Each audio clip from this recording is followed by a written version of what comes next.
Hello दोस्तों, मेरा नाम है गौतम और आप देख रहे हैं एजुकेशन कैंपस। मैं आशा करता हूं कि आप सभी स्वस्थ होंगे, खुश होंगे। इसी उम्मीद के साथ मैं पुनः आप लोगों के सामने एक नए टॉपिक के साथ आ चुका हूं। मैं आज आप लोगों को पढ़ाऊंगा यूज ऑफ हाउ टू। जी हाँ दोस्तों, use of how to with a finite verb know. एक फाइनाइट वर्ब नो के साथ हाउ टू का यूज कैसे करेंगे, तो आज हम लोग इसी के बारे में विस्तृत रूप से जानेंगे। इसका स्ट्रक्चर है, सबसे पहले हम इसके स्ट्रक्चर पर बात करते हैं।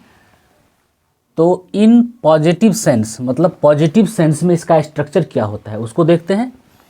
तो सबसे पहले सब्जेक्ट प्लस नो या नोज या न्यू, मतलब वर्ब के अलग अलग फॉर्म्स।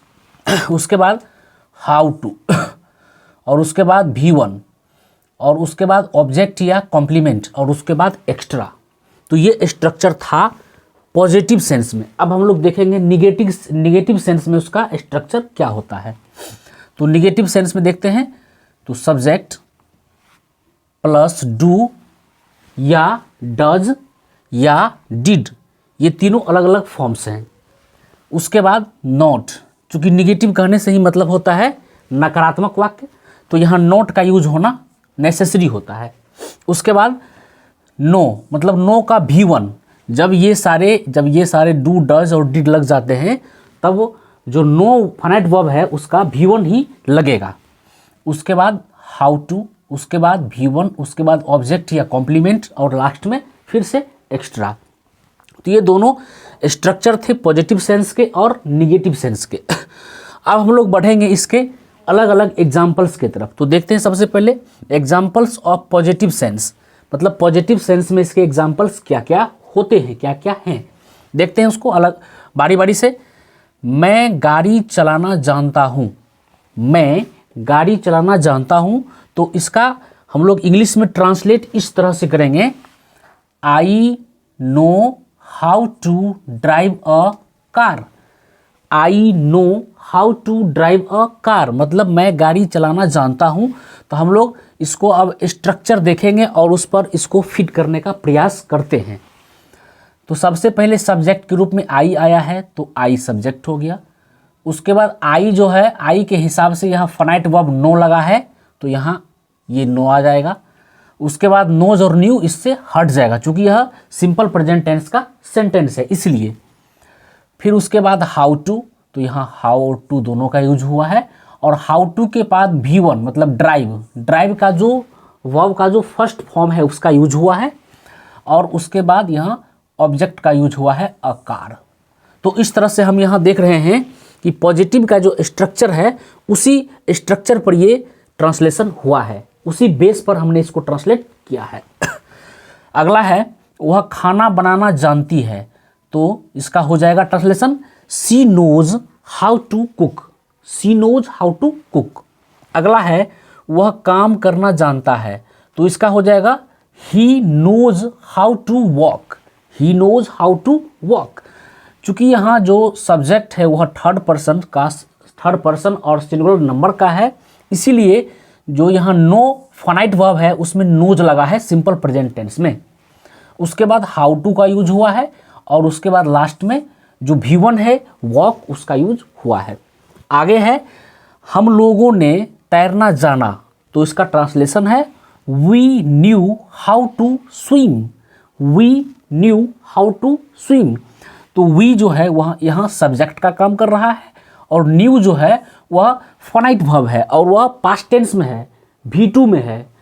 तो इसको हम लोग यहाँ जो स्ट्रक्चर देख रहे हैं न्यू, तो न्यू का रूप हमने यहाँ लिया है।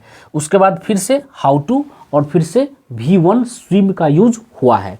अगला है सीता पढ़ना जानती है, तो इसका ट्रांसलेशन है Sita knows how to read.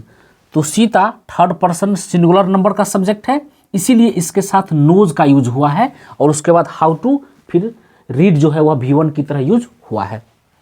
उसके बाद है सोहन लिखना जानता है, तो इसका ट्रांसलेशन है Sohan knows how to right.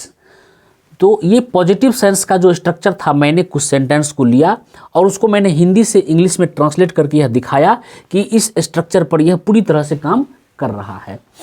अब हम लोग बढ़ते हैं एग्जाम्पल ऑफ निगेटिव सेंस, मतलब निगेटिव सेंस में इसका यूज कैसे होता है। तो देखते हैं इसके एग्जाम्पल से। मैं गाड़ी चलाना नहीं जानता हूँ, तो निगेटिव कहने का मतलब ही हो जाता है नकारात्मक वाक्य। तो इसमें नहीं, मत, ये सब वर्ड निश्चित रूप से आएगा ही। तो इसी तरह से इस सेंटेंस में मैं गाड़ी चलाना जानता हूँ, इसमें नहीं का यूज हुआ है।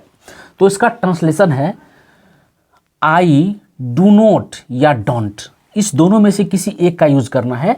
आई डू नॉट का यूज कर लिए तो फिर डोंट का यूज नहीं करेंगे, और यदि हमने डोंट का यूज कर लिए तो डू नॉट का यूज नहीं करेंगे। तो आई डू नॉट या don't know how to drive a car, ये निगेटिव सेंस का एग्जाम्पल है। वह खाना बनाना नहीं जानती है, तो सी डज नॉट या डजंट, डज नॉट या डजंट में से किसी एक का ही यूज करना है। उसके बाद नो, उसके बाद हाउ टू कुक। तो यहाँ हमने देखा कि इस केस में अगर यहाँ डू, डज, डिड का यूज हो जाता है तो इस केस में हमेशा नो का V1 आता है, मतलब नो का V1 ही आएगा, इसका V2, V3 वगैरह नहीं आता है। और उसके बाद हाउ टू, और हाउ टू के बाद हमेशा जो है V1 का प्रयोग होता है। चूँकि ऊपर का जो सेंटेंस है इसमें नो, नोज, नोज, ये सब जो है फाइनाइट वर्ब है। फाइनाइट वर्ब का मतलब होता है जो अपने फॉर्म्स में चेंजिंग करता है। और उसके बाद जो दूसरा वर्ब देख रहे हैं हम लोग, टू के बाद हमेशा V1, जैसे ड्राइव, टू के बाद कुक V1, टू के बाद वर्क V1। तो ये जो है सो यह नॉन फाइनाइट वर्ब है, जो अपने रूप में, जो अपने फॉर्म में चेंजिंग नहीं करता है। तो यहाँ फिर आगे हम लोग देखते हैं, वह काम करना नहीं जानता है, तो ही डज नॉट या doesn't know how to walk. अगला है, हम लोगों ने तैरना नहीं जाना, तो ये सिंपल पास्ट टेंस में है, तो वी डिड नॉट या didn't know how to swim. अगला है, सीता गीत गाना नहीं जानती है, तो सीता डज नॉट या डजंट। मैंने आप लोगों को यहाँ बार बार कह रहा हूँ कि या तो डज नॉट का यूज करेंगे, नहीं तो डजंट का यूज करेंगे, जो इसका एब्रीविएशन फॉर्म्स है, शॉर्ट फॉर्म्स है। तो इन दोनों में से किसी एक का ही यूज करेंगे। तो सी डज नॉट या doesn't know how to sing a song, मतलब वो सीता गीत गाना नहीं जानती है, यहाँ सीता, ही की जगह सीता होगा। और इसका निगेटिव सेंस का लास्ट एग्जाम्पल है, सोहन लिखना नहीं जानता है, तो सोहन डज नॉट या doesn't know how to write. तो ये इसके निगेटिव और पॉजिटिव सेंस के कुछ एग्जाम्पल्स थे, जिसको मैंने आप लोगों को प्रैक्टिस कराने का प्रयास किया। यह आपको इंग्लिश को लर्न करने के लिए, चाहे स्पोकन सेंस हो, रिटेन सेंस हो, या किसी भी सेंस में आप इंग्लिश को सीखना चाहते हैं, तो आपको इस तरह के स्ट्रक्चर और फिर उस स्ट्रक्चर पर कुछ ऐसे सेंटेंस जिसका हिंदी भी हो और उसका इंग्लिश भी हो, ट्रांसलेशन के फॉर्म्स में।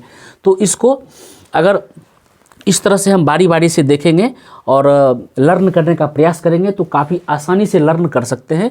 यह आपके इंग्लिश सीखने के किसी भी फॉर्म्स में काम कर सकता है। और आप इस सेंटेंस के बेस पर, इस एग्जाम्पल के बेस पर, या ये जो हमने स्ट्रक्चर लिखा है इसके बेस पर, और अधिक से अधिक जो सेंटेंस है उसको ट्रांसलेट करने का प्रयास कीजिएगा, ताकि आप इसमें एक्सपर्ट हो जाए, आप इसमें पूरी तरह से स्किलफुल हो जाए, कि बाद में हमको how to with a finite verb know के साथ जो अलग से कुछ पढ़ने की ज़रूरत हो वह नहीं पड़ेगी। आप इसके साथ ही जो है सो इसके अधिक से अधिक ट्रांसलेशन को बनाने का प्रयास कीजिएगा, ताकि आप इसको आसानी से सीख सकते हैं। तो मैं आशा करता हूं कि आप लोग इसको अच्छी तरह से देखे होंगे, समझे होंगे। तो और इसी तरह के वीडियोज़ को पाने के लिए मेरे चैनल को लाइक, सब्सक्राइब एंड शेयर करें। Thank you.